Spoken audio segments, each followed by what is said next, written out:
I just got done getting imaging of my knee. I did something very bold a few months ago.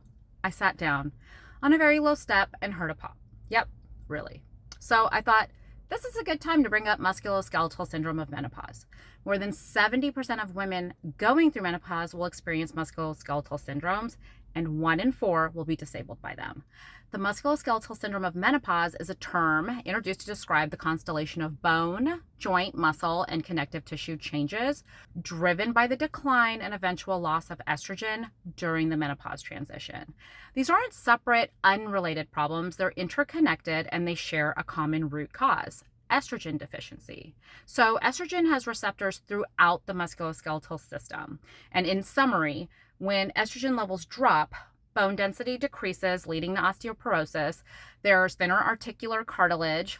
Estrogen deficiency contributes to muscle atrophy and reduced muscle quality, called sarcopenia. Estrogen loss can alter the mechanical properties of connective tissue, and then it also modulates pain pathways, so it increases vulnerability to chronic pain. But then also during menopause, we have sleep disruption, mood changes, and fatigue, and all of that amplifies pain perception. So what can we do about it? Management is multimodal. First, exercise, particularly resistance training. Evidence shows that strength training can improve bone mineral density at the spine and the hip, preserve muscle mass, and reduce menopausal symptoms, including vasomotor symptoms.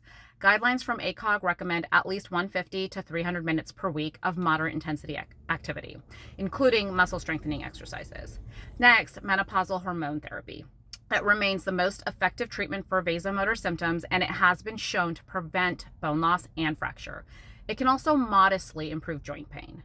Other important strategies include maintaining a healthy weight to reduce joint loading, adequate calcium and vitamin D intake, addressing sleep, mood, and psychosocial factors that amplify pain, and simple analgesia when it's appropriate. The musculoskeletal syndrome of menopause is real. It's common, and it's under-recognized. Recognizing these symptoms as a unified hormonally driven syndrome rather than isolated complaints allows us for proactive risk assessment, earlier treatment, and ultimately better quality of life for millions of women.